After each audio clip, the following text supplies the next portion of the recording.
Student, तो आज हम पढ़ने वाले हैं रिफ्लेक्शन चैप्टर। देखो रिफ्लेक्शन थोड़ा सा बस एक चीज फिजिक्स का यहाँ पे यूज होता है, that image distance is equal to object distance. मतलब अगर आप किसी चीज को मिरर समझ रहे हो, मान लो आप वाई एक्सिस को ही मिरर समझते हो, यहाँ मान लो आप एक्स एक्सिस को मिरर समझते हो, तो एक्स एक्सिस के जितने ऊपर कोई पॉइंट है उतना ही नीचे उसका इमेज हो जाएगा। मतलब ये जो डिस्टेंस है ना, ये डिस्टेंस यहाँ ये बोल सकते हो, ये अगर P है तो ये P डैश जो है उसका इमेज है।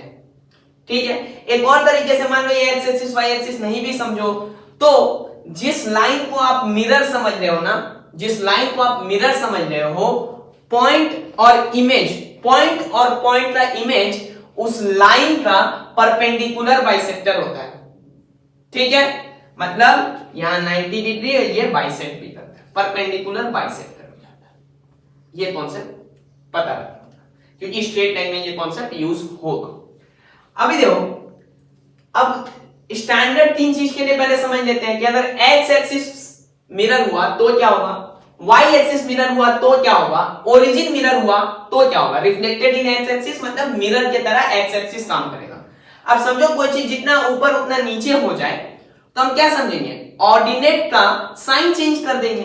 अगर ये 5 मान लो a,5 है, ये सॉरी a,5 है, a कुछ भी हो, तो ये नीचे अगर आता है तो a,-5 हो जाएगा, उतना ही नीचे आता है। तो इसका मतलब जब हम x एक्सिस पे करेंगे तो y कोऑर्डिनेट, जिसको आसान भाषा में समझे तो y कोऑर्डिनेट जो है वो उसका साइन चेंज कर दिया जाएगा।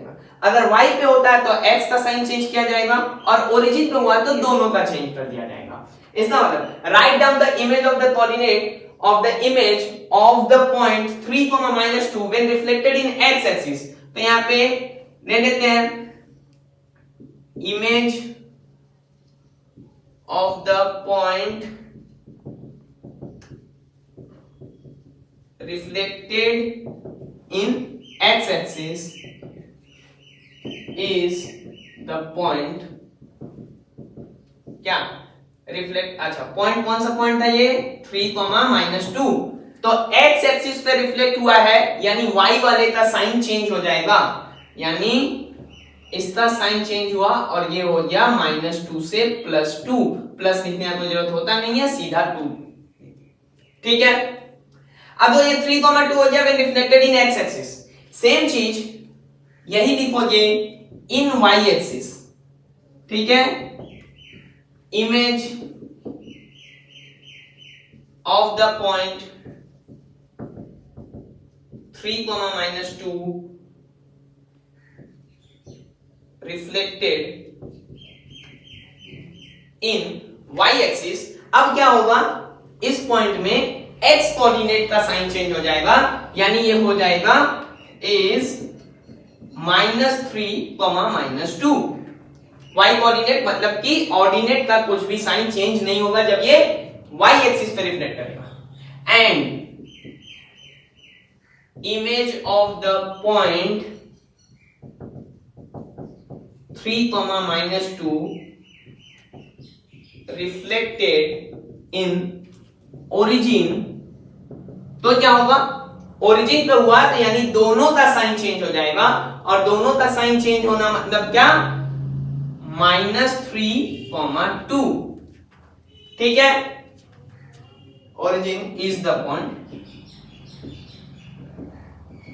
-3,2।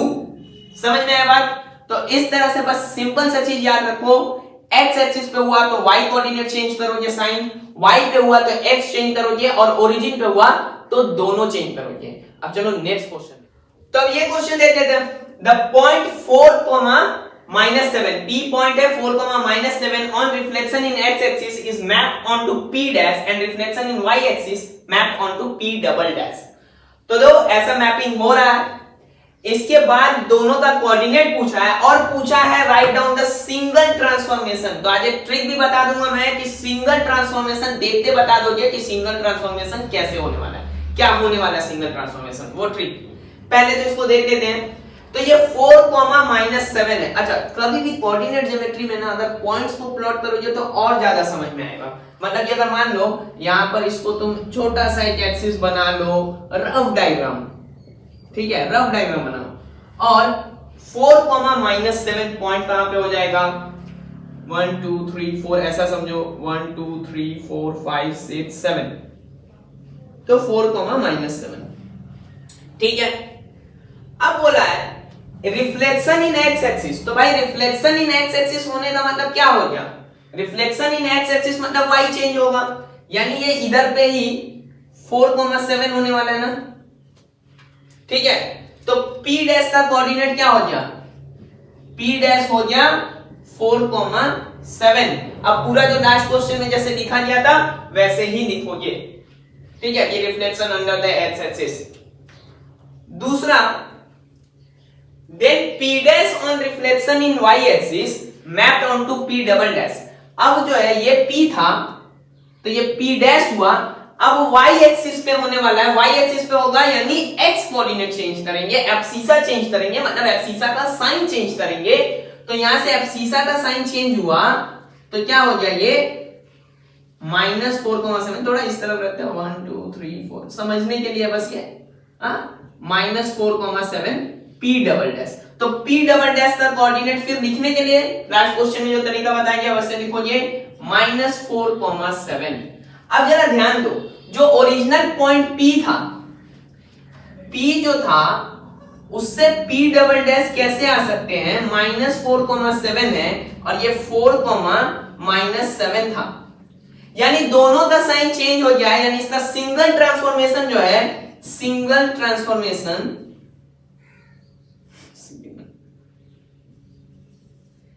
ट्रांसफॉर्मेशन जो है वो क्या होगा, ओरिजिन। तो ये under the reflection of origin से ये हो जाता। अब बात है कि भाई वो ट्रिक के बारे में जो बात कर रहे थे हम लोग कि अगर देखते कैसे पता चले, तो यहां लिख दो x y ओरिजिन, इनमें से किसी दो को अगर बोला गया है और सिंगल ट्रांसफॉर्मेशन पूछा है तो बस बचा हुआ तीसरा होगा सिंगल ट्रांसफॉर्मेशन।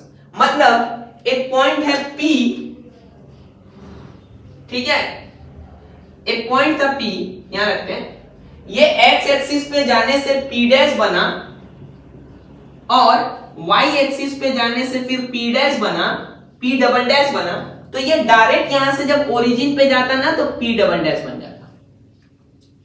ये मान लो P x एक्सिस पे गया था तो P डैश बना था, यहां से ओरिजिन पे गया था तो P डबल डैश बना था, तो सिंगल ट्रांसफॉर्मेशन इसका जो है वो y एक्सिस होने से ही हो जाता। मतलब क्या है, सिंगल ट्रांसफॉर्मेशन के लिए जो दो दिया हुआ है वो रखो, बाकी बचा हुआ ही सिंगल ट्रांसफॉर्मेशन हो जाएगा। मतलब कि अगर x पहले x में रिफ्लेक्ट हुआ फिर ओरिजिन में रिफ्लेक्ट हुआ तो सिंगल ट्रांसफॉर्मेशन y एक्सिस होगा, पहले y एक्सिस फिर x एक्सिस, सिंगल ट्रांसफॉर्मेशन क्या होगा, ओरिजिन होगा, पहले x एक्सिस फिर ओरिजिन तो y होगा, पहले y एक्सिस फिर ओरिजिन तो x हो जाएगा। मतलब बचा हुआ जो रहेगा वही सिंगल ट्रांसफॉर्मेशन होगा, इतना आसान है, ठीक है। तो सिंगल ट्रांसफॉर्मेशन लिखना हो बस देख लेना कि किस पे मैप किया हुआ है, जो बचा है वही है सिंगल ट्रांसफॉर्मेशन। तो चलो अब देखते हैं लास्ट क्वेश्चन।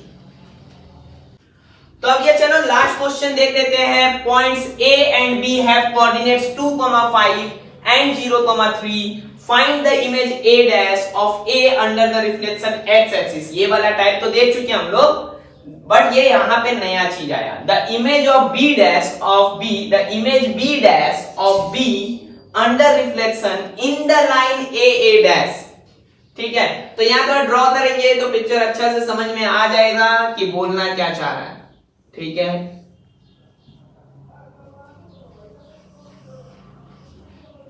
देखो 2,5 एक पॉइंट है, ठीक है, वो पॉइंट है A, तो 1 2 3 4 5, 2,5 एक पॉइंट है जो कि है A। Under the x axis इसका रिफ्लेक्शन हो रहा है, तो यानी इसका y चेंज हो जाएगा, 2,-5 हो जाएगा, ये 2,-5। तो a डैश का कोऑर्डिनेट क्या लिख देंगे हम 2, -5 ऐसा लिख सकते हो that a under the reflection x axis mapped to a dash which is 2, -5। ठीक है, अब देखो अब नया चीज शुरू होगा। यहां a डैश है, ये a है, ठीक है, सीधा मिला लेना इसके से। तो a डैश जो है अपना, इसके अंदर जो पॉइंट है b क्या है अपना 0,3, तो समझो 1 2 3, यहां पे ये 0,3 जो है ये अपना b है। अब इसका रिफ्लेक्शन होने वाला है, तो अगर यहां से देखोगे तो ये तो समझो यहां से अगर 3 यूनिट इधर था कोई पॉइंट, ये अगर 3 यूनिट यहां पर है, ठीक है ना, यहां इसका डिस्टेंस ऑब्जेक्ट डिस्टेंस अगर 3 यूनिट है तो इमेज डिस्टेंस भी 3 यूनिट होना चाहिए, यानी यहां से ये 3 यूनिट, हाइट तो सेम ही है, तो 3 इधर से भी अगर 2 तो यहां तक था ही, ठीक है 2 था, और इससे लेफ्ट साइड में क्या 3 यूनिट था क्या ना, सॉरी 2 यूनिट, यहां कितना था 2 यूनिट, क्योंकि लेफ्ट साइड में 2 है तो यहां से भी 2 यूनिट हो जाना चाहिए डिस्टेंस। अब 2 यूनिट ये राइट साइड में आएगा, इसका मतलब क्या हो गया 4,5 हो जाना चाहिए। बट इतना बार बार हम सोचेंगे, डायरेक्ट एक फॉर्मूला यूज करेंगे, और वो फॉर्मूला क्या होगा ये समझ में आया ना, ये 2 यूनिट कैसे हुआ। देखो यहां तक का डिस्टेंस जो है वो 2 है, क्योंकि वो एब्सिस है, और एब्सिस क्या होता है perpendicular distance from Y axis. अब इसको अगर डायरेक्ट हमको निकालना रहे तो ये कैसा लाइन है, ये पैरेलल टू वाई एक्सिस है, क्या है पैरेलल टू वाई एक्सिस है, और बोल सकते हैं दैट ये x इक्वल टू 2 लाइन है। कैसा लाइन है ये x इक्वल टू 2, ठीक है। तो एक फॉर्म रहता है, अगर अपने पास x इक्वल टू a कोई लाइन है और उसके अंदर अगर आप रिफ्लेक्शन करते हो under x equal to a, और मेरा पॉइंट था अगर x, y, तो इसका रिफ्लेक्शन के बाद जो इमेज आता है ना, वो इमेज आ जाएगा आपका -x प्लस 2a, y, ठीक है, क्या आ जाएगा -x प्लस 2a, y। तो यहां पर x इक्वल टू 2 था, मतलब a का वैल्यू 2 था, और पॉइंट जो था वो था 0,3, तो भाई 0 पे -0 करके क्या ही बिगाड़ दोगे, तो 0 पे -0 तो 0 ही रहा, प्लस 2 इंटू a का वैल्यू कितना था 2, तो 2 इंटू 2, 3, यानी ये हो गया 4,3, तो b डैश क्या आ गया 4,3। अगर यही समझो under the reflection of x equal to a के जगह y इक्वल टू a हो जाता, मतलब पैरेलल टू x एक्सिस हो जाता, ऐसा कोई लाइन होता कहीं भी, तो क्या करते, ठीक है, under y is equal to a, जब मेरा पॉइंट x, y है, तब क्या होगा x एज इट इज रह जाएगा, y चेंज होगा -y प्लस 2a, ठीक है, -y प्लस 2a। तो हम ऐसा चार्ट जैसा समझ सकते हैं, पॉइंट अगर xy है अपना, पॉइंट क्या है अगर xy है, और इसका रिफ्लेक्शन हम देख रहे हैं, तो x एक्सिस में अगर होता है, अगर x एक्सिस पे होता है तो होता है x, -y, ठीक है, किस पे x एक्सिस पे। y एक्सिस पे अगर होता है तो y एक्सिस पे होगा तो x चेंज हो जाएगा, ठीक है। अगर ये x एक्सिस और y एक्सिस पे ना होके ओरिजिन पे हुआ, ओरिजिन पे होता है तो -x -y, पॉइंट सारा x, y है, x इक्वल टू a होता है तो -x प्लस 2a, y, और y इक्वल टू a होता है तो x, -y प्लस 2a। ये सारा आपका रिफ्लेक्शन के लिए आप रख सकते हो दिमाग में कि x एक्सिस पे हुआ तो y चेंज हुआ, y एक्सिस पे हुआ तो x चेंज हुआ, ओरिजिन से दोनों चेंज होता है। x इक्वल टू a के लिए क्या है, x equal to a actually ये पैरेलल टू y एक्सिस है, तो y एक्सिस पे y तो चेंज होगा नहीं, x चेंज होता है, -x तो होता है लेकिन साथ में ये 2a आ जाता है, ठीक वैसा ही होता है, यहां भी 2a आ जाता है। अब ये दोनों कैसे हो रहा है, अगर ये आपको समझ में नहीं आता है तो कमेंट में बताओ, इस पे सेपरेट वीडियो बनाया जाएगा इसका एक्सप्लेनेशन का। ठीक है, आज के लिए इतना ही, मिलेंगे कल 10 PM 3 और टाइप किसका, रिफ्लेक्शन का ही। तो चलो, वीडियो अच्छा लगा हो तो लाइक कर देना। Thank you.